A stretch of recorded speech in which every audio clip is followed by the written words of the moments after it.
తర్వాత నెత్తిన నీళ్లు చల్లుకుంటే పాపాలు పోవు, కాసుల కక్కుర్తి కోసమే ప్రాణహిత తల తొలగింపు అని చెప్పేసి మన సీఎం రేవంత్ రెడ్డి గారు ఘాటైన వ్యాఖ్యలు చేయడం జరిగింది.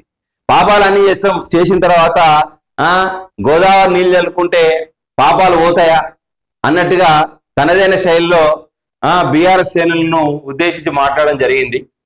ప్రాణహిత చేవెళ్లలో భాగమే మల్లన్న సాగర్, ఉస్మాన్ సాగర్, హిమాయత్ సాగర్ గోదావరి నీళ్లు.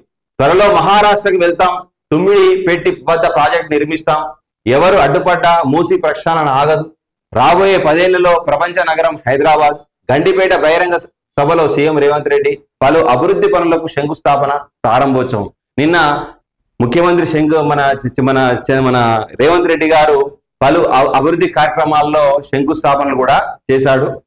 ప్రాణహిత చేవెళ్లలో ఒక భాగమే అని మల్లన్న సాగర్ చెప్పడం కూడా జరిగింది. ఇక అవన్నీ కూడా అప్పుడు కాంగ్రెస్ పార్టీలో వైఎస్ రాజశేఖర రెడ్డి గారి యొక్క రూపకల్పనలోనివి జరిగాయి.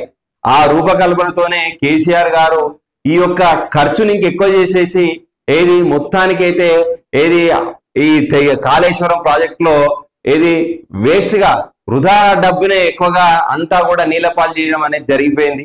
కాళేశ్వరం అవినీతి సంగతి కూడా మనకందరికీ కూడా ఆ విషయం పైన కూడా మనకు మొత్తం కూడా సమగ్ర సమాచారం కూడా వచ్చింది, ఏ విధంగా అవినీతి జరిగింది అనేది.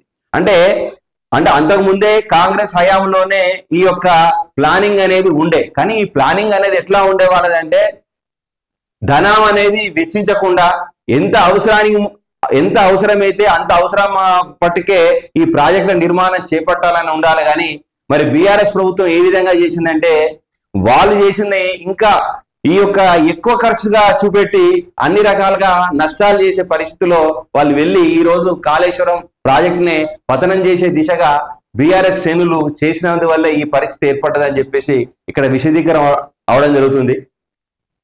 ఈ చిత్రాన్ని కనుక చూసినట్టయితే కాకాపేట మన పోలీస్ వాటర్ సప్లైజ్ ప్రాజెక్టు శంకుస్థాపన చేసిన సీఎం రేవంత్ రెడ్డి.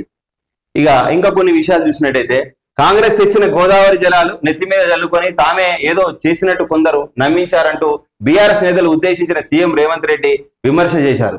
నెత్తి మీద నీళ్లు జల్లుకున్నంత మాత్రాన వాళ్ళ పాపాలు పోవని ఎద్దేవా చేశారు. మళ్ళీ కాంగ్రెస్ ప్రభుత్వం వచ్చిన తర్వాతే గోదావరి జలాలు తరలింపుకు ముందడుగు పడిందన్నారు.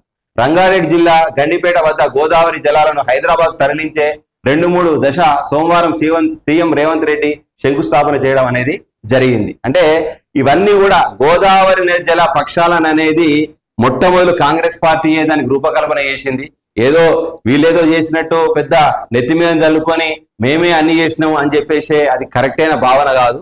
ఏది ఏమైనా సరే మూసీ నదిని మేము ప్రక్షాళన చేస్తాం, మూసీ నదికి కూడా గోదావరి నీళ్లు మళ్లించే ప్రయత్నంలోనే ఈ ప్రాజెక్టు రూపకల్పన చేస్తున్నాం అనే విషయం పైన కూడా చెప్పడం జరిగింది. ఎందుకంటే హైదరాబాద్ అనేది పెద్ద మహానగరం, అది ఇప్పటికే 1 కోటి పైనే జనాభా అక్కడ నివసించడం కూడా జరుగుతుంది. అంతమంది జనాలకు కూడా ఎంతో కొంత నీటి సదుపాయం అనేది దినదినం పెరుగుతూనే అక్కడ జనాలు మనుగడ సాధించే అవకాశం ఉంటుందనే ఉద్దేశంతో ఈ మహత్కర కార్యాన్ని ప్రస్తుత ప్రభుత్వం చేస్తుందని వారు చెప్పడం కూడా జరిగింది.